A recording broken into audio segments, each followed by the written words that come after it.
show, which means, like always on a Friday afternoon, we're back here at Lagasse Stadium Sportsbook at the beautiful Palazzo Resort and Casino here in Las Vegas, Nevada. Welcome back to Get Sharp, everybody. I'm your host, Joe Fortenbaugh. Chuck Esposito. Joe, how are you today? I'm doing great. You know what? Chuck's back in a jacket today, which means we're not talking college football. He always likes, or wait, you like to put the tie on for college football. Tie for college football. I think no jacket for baseball, jacket for the NFL. We mix it up a little bit, guys.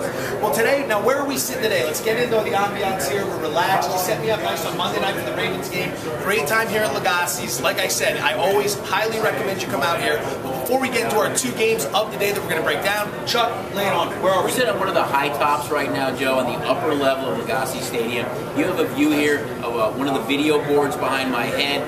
Everything that's going on in the room. You're right off the veranda, right off the strip outside. It's a great seat. Actually, all the seats are good here. You were in the prime seats. I mean, you were in box seats on Monday night, stadium seats, which was unbelievable. It absolutely does. It absolutely does. All right, we're down to business today. We're going to start 4:15 in the afternoon, a big one in the AFC, as Tom Brady and the New England Patriots at 5-1, coming off the bye, head to Pittsburgh, a place where they've had a lot of success, to take on the 5-2 Pittsburgh Steelers. This is a big showdown. These two tend to get together almost every year. The NFL does us right by that. Game opens around 2.5. New England as a road favorite, Game sitting right around 3 right now. Pittsburgh coming off a 32-20 win at Arizona, as we said. New England coming off the bye. You take a look at this game. Tom Brady, 6-1 career versus the Steelers, including the postseason. He's put up big numbers against this team.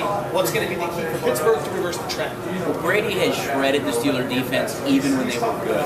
And you're starting to get a lot more buzz about the Steelers right now. When you look at who they've beaten over that stretch of late, they've beaten the Seahawks, the Colts, the Jags, and the Cards. Those aren't exactly your upper echelon teams in the league. So I think there's still a lot of question marks with the Steelers. I think that's why you see the number go up. It's a combination of Brady and the Patriots owning the Steelers, and the fact that even though the Steelers are a popular team, they're always one of those teams that generates a lot of public action. Still a lot of non-believers this year because of who they've beaten. Mendenhall hasn't been that same guy to the backfield. You look at the injuries on the offensive line, and Big Ben's been beat up a little bit. Now they have the aerial attack with Mike Wallace and Brown and Sanders, some of the young wideouts, but still a lot of non-believers based on who they've beaten over the last 4 weeks. Speaking of popularity, who does the public support a team like this? Because like you said, Tom Brady, New England, very popular in a lot of big-time games, but Pittsburgh is one of the best fan bases in the country, so who's the public?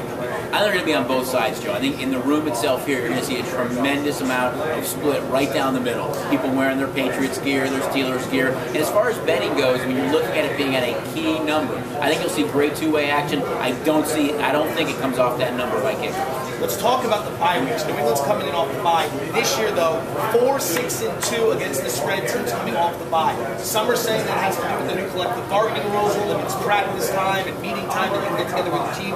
Do you believe in that trend? Do you think the sample size is too small, or are we seeing a changing in the NFL? I think the sample size is too small, but like you said, against a number 4-6-2, but straight up 3-9. So there hasn't been a lot of success for teams coming off the bye. So we'll see what happens here. I know some of those good teams, that rest does them well.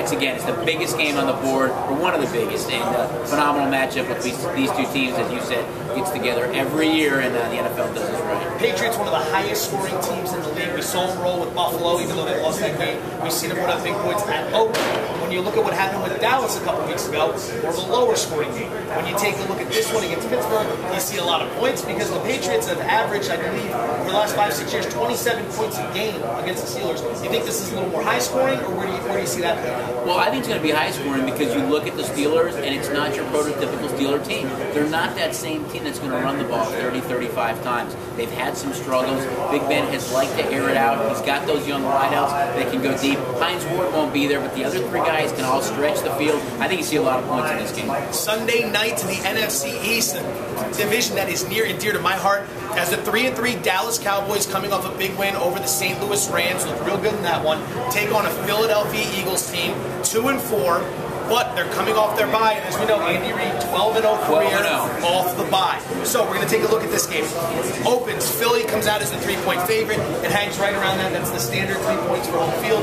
Two teams evenly matched. Two teams also underperforming based on the eyes of many experts coming into this year, 3-3 Dallas, 2-4 Philadelphia. You take a look at this, what's it going to take for the Cowboys to pull off a win on Sunday night in Philly? Well, you know, I think you can handicap this game if we were just talking about 3 quarters, because they both performed pretty well for 3 quarters. Once you get to the 4th quarter, you don't know what's going to happen. I mean, look at Romo, how he's turned the ball over. And the other side, you look at the Eagles. They lead the league in rushing. They lead the league in interceptions. They lead the league in turnovers. But somehow or another, and I know you know this being an Eagle fan, they find a way to lose it. Tony Romo has done the same thing. I think the key here is that I think Dallas is the better defensively of the two. I think Dallas can get up and smack you in the mouth. But really it's going to come down to which one of the 2 quarterbacks I think stays healthy. They're both prone to injury. And which one does not turn the ball over late. I think that's the difference in this one, Joe. Coming into the bye, Philadelphia gets a much-needed win against Washington. Now another division rivalry. Giants haven't really pulled ahead that far, so believe it or not, a 2-4 start isn't that awful for Philadelphia. Could this game be the turning point for the Birds? It absolutely could, because you look at the Giants, as you said. I mean, they do play the Dolphins this week, but they haven't got into the tough stretch of their schedule. They've got games coming up against the Cowboys, the Eagles, the Packers, the Saints, just to name a few. I think the next 6 weeks are all against playoff teams, so it is a must-win for the Giants. They've got the bulk of their toughest part of their schedule coming up. So I think if the Eagles win here, I think that NFC East is still wide open at this point. People think shootout when they look at Michael Vick. Dallas also tends to bring that perception as well. But this is a division rivalry game. These teams tend to be a little bit lower scoring when 2 division rivals get together. In the same breath, Philadelphia last week against 2 weeks ago against Washington, that was an under. Dallas with the new defense. Last week they're under. Rob Ryan's really turned them around. Does this have the makings of a shootout because these 2 teams have gotten into it with each other, or do you see this being a little bit more of a defensive battle? I think it'd be a little bit more defensive. I really do. I think you look at Michael Vick too as a starter, and I know we talked about this a couple of weeks ago. He's just 6-9 as a starting quarterback in the league. Dallas can play some D. I don't know if Dallas can win a shootout with him. I really don't at this point. I still think there's some question marks with Romo and their offense. I think these 2 teams played a little bit closer to the vest, knowing what it means. But again, in this league, it's a quarterback-driven league. Anything can happen. But I think the New England-Pittsburgh game will see a lot more points scored. This one I think is going to be a little bit tighter. Protect the football is going to be the key. It's huge. You're a fantasy guy as well. Does DeMarco Murray go for 200 again this week? DeMarco Murray does not go for 200 this week. Well, I'll be stunned if he goes for over 125. Eagles owe 20-30 against the run, so he's got a nice opportunity. Would you start him this week if you own him? I would definitely start him. I think you have to, because you know he's going to get the rock probably 20-25 times. He is going up against the Eagles, but remember this, the Eagles a couple of weeks ago when they played the Redskins before the bye, they really shut down Hightower and Terrain that day. They were not able to get off track. So maybe they were able to fix some things going into the bye, having that extra week off, maybe they fixed it. But I mean, you can't look at DeMarco Murray and say he's going to get 200 yards again. That was a fluke. I mean, he had 91 on his first carry. So, but he's a talented young back. But one start, but you have to start him this week in fantasy football. You have to, Joe. A versatile man with many skills, Chuck Esposito. Thanks, Joe. We appreciate it here from Lagasse Stadium. Enjoy the games today, everybody. Chuck and I will be back tomorrow on Monday to preview the Chargers at the Chiefs. Happy Halloween.